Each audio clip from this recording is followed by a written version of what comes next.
US President Donald Trump had long made clear that tariffs would form a key part of his second administration. The most beautiful word in the dictionary to me is tariff. Tariff, I love tariff.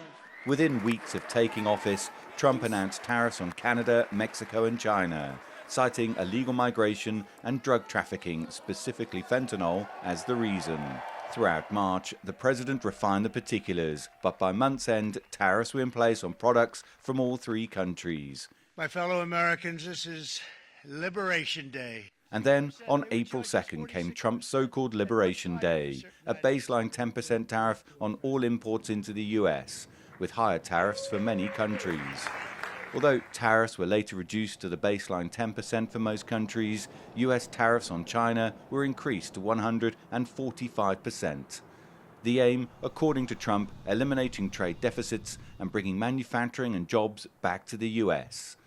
Mark Whitty is a professor of economics at Northwestern University.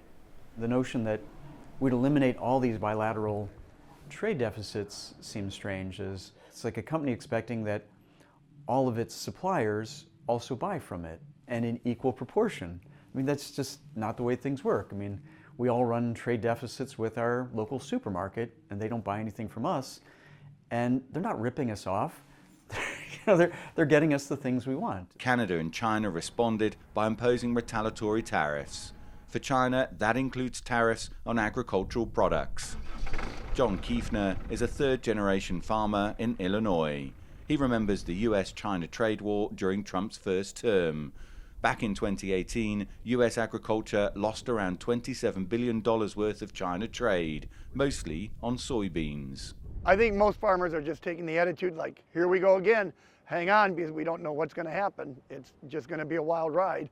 Most economists have confirmed that without some kind of price recovery, we are looking at producing crops at lower than the cost that it would cost to produce them. Without doubt, tariffs have become one of the dominant policies of this Trump administration. Trade agreements in place for decades, swept away in a matter of days.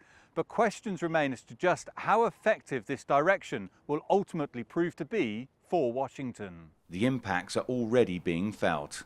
Car maker Stellantis took the decision to temporarily close assembly plants in Canada and Mexico and lay off hundreds of US workers. In a world of high tariffs, we end up with just less trade. And trade is what really makes us rich as a society, as a world, that people specializing what they're best at, and if everybody does that, we get much greater production than if everybody is trying to do everything, most of which they're terrible at. A high tariff world is going to be a low trade world, and that's going to be a low income world, and that's not a good thing. But back at the farm, Kiefner, who voted for Trump, remains optimistic that the tariff war will work out. He's got a plan for this.